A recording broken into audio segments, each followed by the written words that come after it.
আমাদের সময় হাতে খুব কম। বড় তাফসিল প্রোগ্রামগুলোর সবচেয়ে বড় ক্রাইসিস বা প্রবলেম হচ্ছে এখানে শোডাউন থাকে বেশি, ইউটিউবার থাকে বেশি, নিউজ কাভারেজ বেশি, কিন্তু মন খুলে প্রাণ খুলে নিঝুম নিস্তব্ধ একটা পরিবেশে কথা বলার যে সুযোগ সেটা হয়ে ওঠে না। কিন্তু আমরা একটু কষ্ট করলে, একটু স্যাক্রিফাইস করলে এটা সম্ভব। আমার দিকে তাকান। আজকে যে টপিকটা নিয়ে আমি আপনাদের সামনে কথা বলবো সেটা হচ্ছে আমাদের ধর্মীয় জীবনে, সামাজিক জীবনে, রাষ্ট্রীয় জীবনে ঐক্যবদ্ধ থাকার গুরুত্ব।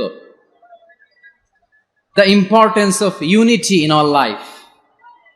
আমরা ঐক্যবদ্ধ থাকতে চাই কি চাই না? এই আপনাদের গলার আওয়াজ। আমরা ঐক্যবদ্ধ জীবন যাপন করতে চাই কি চাই না? চাই। ঐক্যের কোনো বিকল্প নাই। গত 50 বছর তো দেখেছি এ ডিসইউনিটি, অনৈক্য, বিভেদ, বিচ্ছিন্নতা আমাদেরকে কোথায় নিয়ে গিয়েছে। এই যে দেখেন, কিছুদিন আগে আমাদের বর্তমান নেতা ডক্টর ইউনূস, উনি সব রাজনৈতিক নেতৃবৃন্দদেরকে ডেকেছেন একটা ইস্যুকে কেন্দ্র করে। তার মানে গোটা বাংলাদেশ এক হয়ে গিয়েছে। আমরা সবাই উদ্বেলিত হয়েছে, উচ্ছ্বসিত হয়েছে, ঠিক কিনা বলেন? রাজনৈতিক নেতাদেরকে ডেকেছেন উনি, আমরা এক হয়েছি। এরপরে ধর্মীয় অঙ্গনের যে লিডাররা, বিভিন্ন ধর্মের, শুধু মুসলিম না, সবাইকে ডেকেছেন, আমরা ঐক্যবদ্ধ হয়েছি। এটাকে বলে ন্যাশনাল ইউনিটি, জাতীয় ঐক্য। যে কোনো ধরনের কনস্পাইরেসি, ষড়যন্ত্র, আধিপত্যবাদ মোকাবেলায় জাতীয় ঐক্যের চেয়ে মোক্ষম হাতিয়ার আর নাই। আমাদের একটা প্রতিবেশী দেশ আছে, আমরা আমাদের দেশ নিয়ে যত ভাবি তারা তার চেয়ে বেশি ভাবে।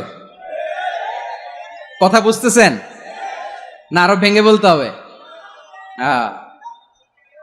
আমরা আমাদের দেশ নিয়ে যত উদ্বিগ্ন, এদের আরো টেনশন বেশি। বলেন, আমাদের দেশে শান্তি আছে না নাই? আমরা হিন্দু মুসলিমে কখনো দাঙ্গা লাগে? আসতে বলেন, কেন লাগে? ওদের পূজা পার্বণে আমাদের মাদ্রাসার ছেলেরা যে পাহারা দেয়, চিল্লায় বলেন ঠিক কিনা? আমাদের তাফসির মাহফিলের সময় ওরা ডিস্টার্ব করেন, ঢোল বাজায় না। ওদের পূজা পার্বণের সময় আমাদের তাফসির মাহফিলের ডেট হলে আমরা চেঞ্জ করে দেই। সুবহানাল্লাহ! কি সাম্প্রদায়িক সম্প্রীতির রোল মডেল। আর ওই বাংলাদেশের ব্যাপারে তারা অনেক ডিসইনফরমেশন ছড়াচ্ছিল। ভারতের অনেকগুলো গণমাধ্যম, আমি জেনারেলাইজ করব না, আমাদের প্রতিবেশী দেশের সব গণমাধ্যমকে আমি দোষ দিতে চাই না, অনেকগুলো গণমাধ্যম তারা ডিসইনফরমেশন শেয়ার করেছে। ডিসইনফরমেশন আর মিস ইনফরমেশনের পার্থক্য আছে। মিস ইনফরমেশন না জেনে ভুল বুঝে একটা মিথ্যা বা ভুল তথ্য ছড়িয়ে দেয়া, এটার ক্ষমা আছে, এটার কি আছে? আর ডিসইনফরমেশন মানে ইচ্ছা করে, প্ল্যান করে, ম্যাপ করে, ছক এঁকে মিথ্যা, গুজব, রটনা সোশ্যাল মিডিয়ায় ছড়ানো, এটার ক্ষমা আছে? আওয়াজ করে বলেন, ক্ষমা আছে? ভারতের কিছু গণমাধ্যম তাই করেছে। আমরা ব্যথিত হয়েছি, আমাদের হৃদয়ে রক্তক্ষরণ হয়েছে। আমাদের প্রতিবেশী দেশকে বলতে চাই, আমাদের দেশ নিয়ে আপনাদের ভাবার দরকার নাই। নিজের চরকায় তেল দেন, নিজের দেশ নিয়ে ভাবেন। গত মাসের ভয়েস অফ আমেরিকার রিপোর্ট, বাংলাদেশে সংখ্যালঘু জনগোষ্ঠী আগের চেয়ে বেশি নিরাপত্তা পাচ্ছে। Report voice of America, Muslim report নাকি? মুসলিম জরিপ, ভয়েস অফ আমেরিকা। কথা বোঝে নাই বোধহয়। ভয়েস অফ আমেরিকা কি আমাদের রিপোর্ট? না, ভয়েস অফ আমেরিকার জরিপ, বাংলাদেশের সংখ্যালঘু জনগোষ্ঠী আগের চেয়ে ভালো নিরাপত্তা পাচ্ছে। শুধু এখানেই শেষ না, মাইক্রোসফটের একটা জরিপ শোনায় আপনাদেরকে। তারা সারা পৃথিবীতে গুজব, ভুয়া আর মিথ্যা নিউজ ছড়ানোতে কোন দেশ সেরা একটা রিপোর্ট করেছে। এর মধ্যে 1 নম্বরে এসেছে ভারতের নাম। মাইক্রোসফট তো মুসলমানরা চালায় না? কথা বোঝে নাই বোধহয়। প্রতিবেশী দেশকে বলবো, আপনারা নিজের চরকায় তেল দেন, আপনারাও শান্তিতে থাকেন, আমাদেরকেও শান্তিতে থাকতে দেন। সব চেঞ্জ করা যায়, প্রতিবেশী চেঞ্জ করা যায় না। আমাদের ল্যান্ড তাদের ল্যান্ড, পাশাপাশি। আমরা চাই তারাও সুখে থাক, আমরাও সুখে থাকি, ঠিক কিনা? কিন্তু প্রতিবেশী হলে বন্ধুত্বপূর্ণ আচরণ করতে হয়। প্রতিবেশী যদি বন্ধু না হয়ে প্রভু হতে চায়, এরকম দানব প্রতিবেশী কেউ চায় না। ভারত যদি বন্ধুত্ব উপহার দেয়, আমরাও বন্ধুত্ব দিব। কি বলেন? তারা যদি বন্ধু সুলভ আচরণ করে আমরাও বন্ধুত্ব উপহার দেব, কারণ আমাদের পররাষ্ট্র নীতি হচ্ছে সবার সাথে বন্ধুত্ব, কারোর সাথে বৈরিতা নয়। আলহামদুলিল্লাহ বলেন, কত চমৎকার পলিসি আমাদের। আমরা নির্বিবাদী, আমরা বাংলাদেশিরা শান্তিকামী, we are proud of that. এজন্য আমরা গর্ববোধ করি। আমাদের পররাষ্ট্র নীতি সবার সাথে বন্ধুত্ব, কারোর সাথে শত্রুতা নয়।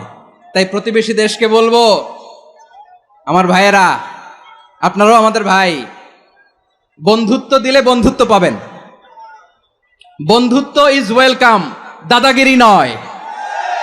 বন্ধুত্ব ওয়েলকাম, দাদাগিরি নয়, লাউড এন্ড ক্লিয়ার।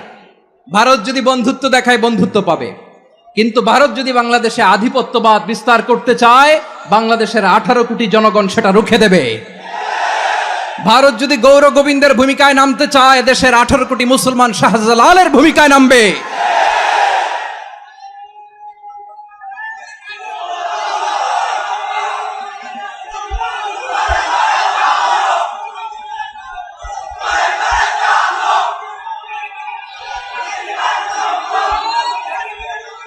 প্রিয় ভাইয়েরা, আমরা বন্ধুত্বে বিশ্বাসী, শত্রুতায় নই, ঠিক কিনা বলেন? আল্লাহ আমাদেরকে বোঝার তৌফিক দান করুক। তাহলে এই যে তারা বলেছে এদেশে সংখ্যালঘুরা কষ্টে আছে, দুঃখে আছে, এটা কি ঠিক? বলেন, এটা কি ঠিক? না, তারা ডিস ইনফরমেশন শেয়ার করেছে, এটা ঠিক নয়।